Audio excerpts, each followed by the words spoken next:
ইসলামী bank news top 10। প্রধান উপদেষ্টা doctor Mohammad Yunus বলেছেন, পরিবর্তিত পরিস্থিতিতে এখন পুলিশের সামনে চ্যালেঞ্জ আগামী নির্বাচন। এমন সনদ তৈরির কাজ চলছে যাতে কেউ ক্ষমতায় গিয়ে স্বৈরাচার হয়ে উঠতে না পারে, জানিয়েছেন জাতীয় ঐকমত্য কমিশনের সহসভাপতি আলী রিয়াজ। রাজনৈতিক দলগুলোর সমর্থন ছাড়া প্রবাসীদের ভোটাধিকার বাস্তবায়ন সম্ভব নয়, বলেছেন প্রধান নির্বাচন কমিশনার এএমএম নাসির উদ্দিন। ৬ দফা দাবিতে শাটডাউন কর্মসূচি পালন করছে পলিটেকনিক ইনস্টিটিউটের শিক্ষার্থীরা। আমলাতন্ত্র দক্ষতা ভিত্তিক সমাজ ব্যবস্থা গড়তে প্রতিবন্ধকতা সৃষ্টি করছে, মন্তব্য সিপিডির সম্মানীয় ফেলো ডক্টর দেবপ্রিয় ভট্টাচার্যের।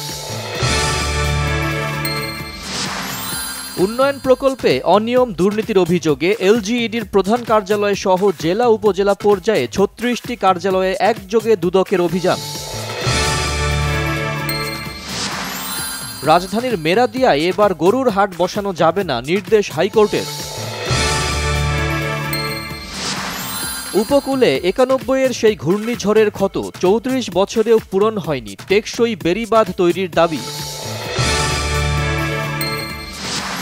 কানাডার জাতীয় নির্বাচনে জয় পেয়েছে লিবারেল পার্টি, ক্ষমতায় থাকছেন মার্ক কার্নি।